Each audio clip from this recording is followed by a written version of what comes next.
In this video, I'm going to show you how to make this quilted placemat with a mitered hem.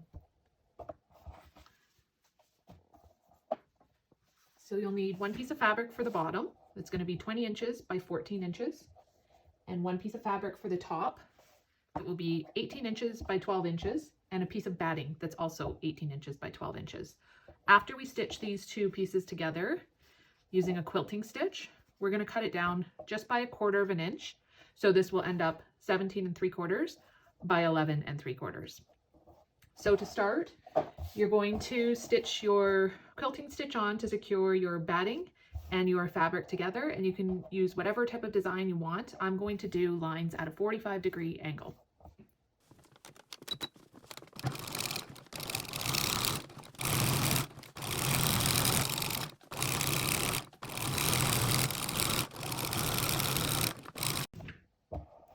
Now I have my two pieces of fabric, my batting and my quilting cotton, stitched together using my quilting stitch. So I'm going to cut this piece down to 17 3/4 by 11 3/4. The reason we cut it a bit bigger to start with is that your layers can kind of shift. You can see I started with my batting and my fabric lined up, but as you stitch these on, things can shift around. And the more stitches you do for your quilting stitches, the more your pieces can shrink a little bit. You know, the stitches will bring them in. So you just want to start a little bit bigger. If you're doing more stitching than this, then I would start with a bigger piece of fabric. This one was 12 by 18, so maybe you want to add a 1/2 inch to that. So I'm going to cut this down now. Now that this piece is ready to go, we can work on our backing. So we're going to flip this wrong side up. And we are going to fold a 1/2 inch hem in twice. So to make sure that our folds are accurate, we're going to draw a line 1 inch away from the raw edge, all the way around on the wrong side of the fabric using a temporary fabric pen.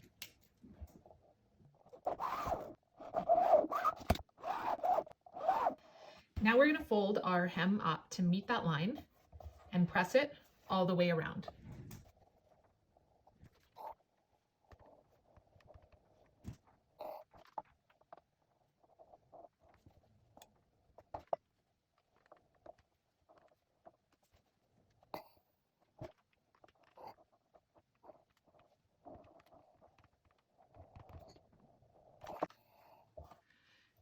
To create our mitered corners, we need to draw a line at a 45-degree angle right across here. And that line needs to run through this point where this raw edge and this raw edge meet.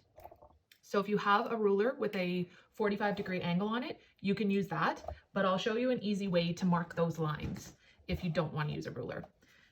So we're going to fold this corner up, and to figure out the right distance and to make sure you get it as close to a 45-degree angle as possible, you're going to fold so that this raw edge meets up with this raw edge. So these two edges are butting up together. You don't want to go further than it, and you don't want to overlap on top of it. And then once you have those meeting, you want this folded edge to be at a 90-degree angle to this folded edge. So watch to make sure it's not angled like that or like that. Just eyeball it and get it as close to a 90-degree angle as you can. And then same thing on this side. You want that folded edge to be at a 90-degree angle to that folded edge. And then you can finger press it into place and check to make sure that that creased line is running right through that point where these two edges meet. And if it is, then draw that line on with your temporary fabric marker and repeat it on all 4 corners. So again, we'll fold up so that this raw edge meets up with that raw edge, and then make sure these two lines are at a 90-degree angle to the outer edges. Finger press it into place, and if it looks good, draw that on with your temporary fabric marker.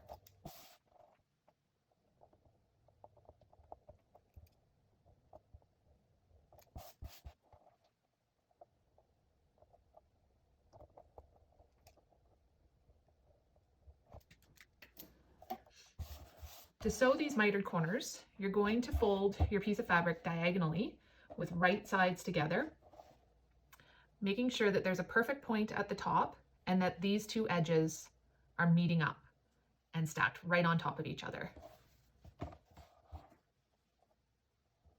So then you'll have a triangle here with your line and your folded edge, and you're going to sew right along that line you drew on. I use a bit of a shorter stitch when I'm doing this, and I like to start with my needle on the fabric and then back stitch to the edge, just because it's such a short stitch. If you start at the beginning, your fabric can start to bunch. So back stitch to start, and back stitch back onto the fabric so that your threads are ending up back here, and that'll just make sure that they're tucked away and won't be coming out in front. So we'll repeat that again, folding right sides together,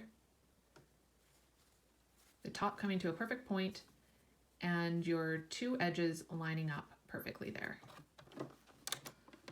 Start with your needle on the fabric, back stitch to the edge, and then back stitch back onto the fabric.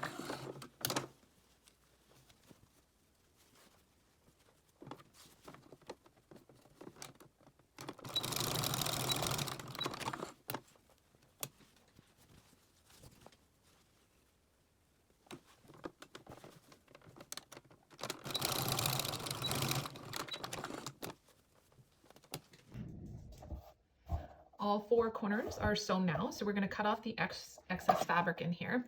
And the way that I like to do this is to cut towards your folded edge, the center of the placemat. Follow the line you just stitched about 1 millimeter or 2 away, and then once you get to the end, just straighten off that cut. So that'll get rid of, this is going to be the point of your corner, that'll get rid of some of that bulk. So cutting towards the fold, following that line, and then going straight across at the top.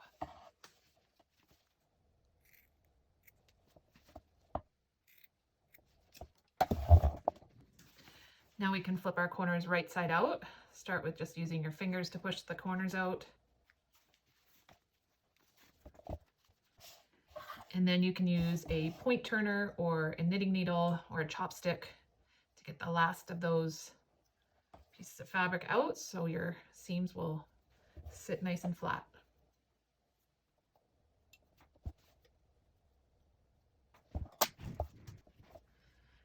Now we can iron our hem down and our corners. So we'll just follow the raw edge and the fold that we've already created to make sure we're folding it in another 1/2 inch.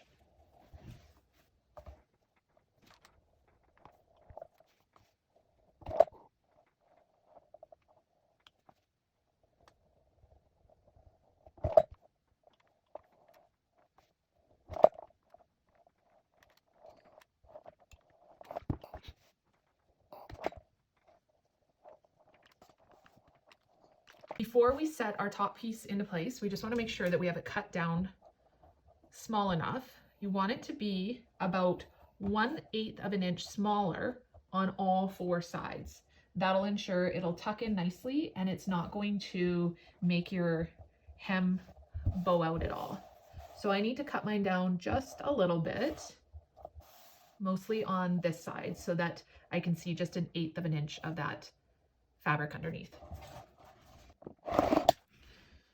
We'll check this again.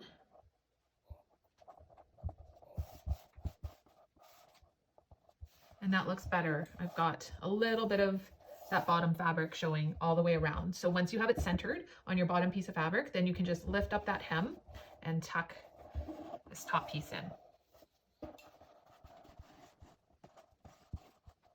You can use your point turner to make sure that the corners are tucked in.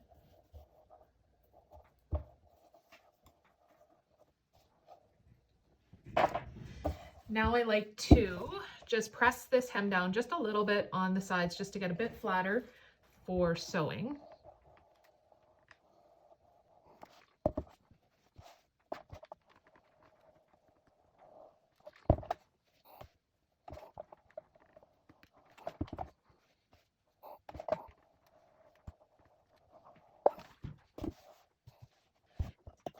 Now you can use some clips or pins to just clip this hem into place and get it ready to sew.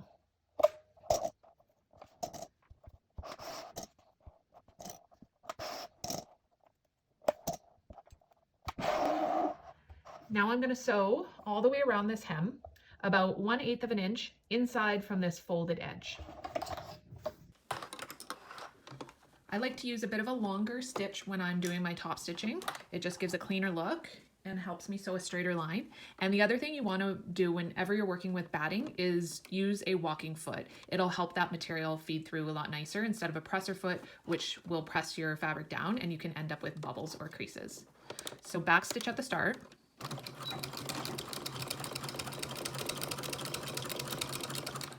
And once you get up to a corner, you're going to stop with your needle in this seam here, lift your presser foot, and pivot your fabric.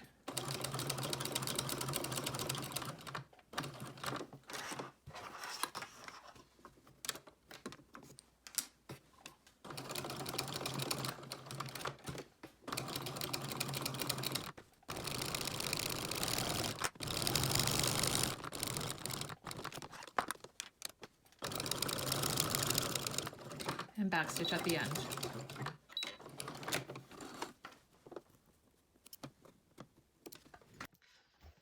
Now I like to give my edges one last press.